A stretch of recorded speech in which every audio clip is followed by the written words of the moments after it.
அண்டாங்க இந்த இருக்குல்ல அண்டா. இது அண்டாவா? புரியாதவனா இருக்கிய. அண்டாவை அடகு வச்ச ரசீது. அதை ஏன்டா என்கிட்ட கொண்டு வந்த? அடுத்த வருஷம் திருப்பிடுவேன், நீயே வந்து பூசி கொடு. அடுத்த வருஷம் அது வரைக்கும் நான் இந்த குடிச்சுக்குள்ளே உட்கார்ந்துருக்கணும். இஷ்டம். இதுல நக்கல் வேறயா?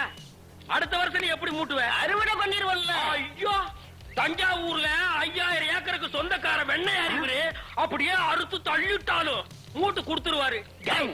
பிச்சைக்கார நாயே, உன் மூஞ்சிய பார்க்கும் போதே எனக்கு தெரியும்டா, உன் குடும்பத்தில இருந்தே மொத்தம் ஒரு குண்டாட்டா. அதுவும் நீ பிச்சை எடுக்க வச்சிருக்க, அது எம்பூஸ்டா பிச்சை எடுப்பியா?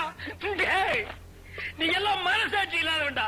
10 ரூபா வச்சிருந்தா என் பிள்ளைகளுக்கு நாஸ்தா வாங்கி கொடுக்க, அவன் உன் குண்டாவுக்கு ஈய வாங்கி செலவழிச்சுட்டா. டேய், என்ன இடிச்சவா நினைச்சிட்டியா இல்ல பைத்தியக்காரன் நினைச்சிட்டியா? இல்லன்னா குடிய வச்சு மொத்தமா நான் போலாம் நினைச்சியா? இந்த பாரு, உன்னை நான் விட மாட்டேன். படுக்க வச்சு உன் மூஞ்சில ஈயம் பூசாம விட மாட்டேன். படுக்க வைக்க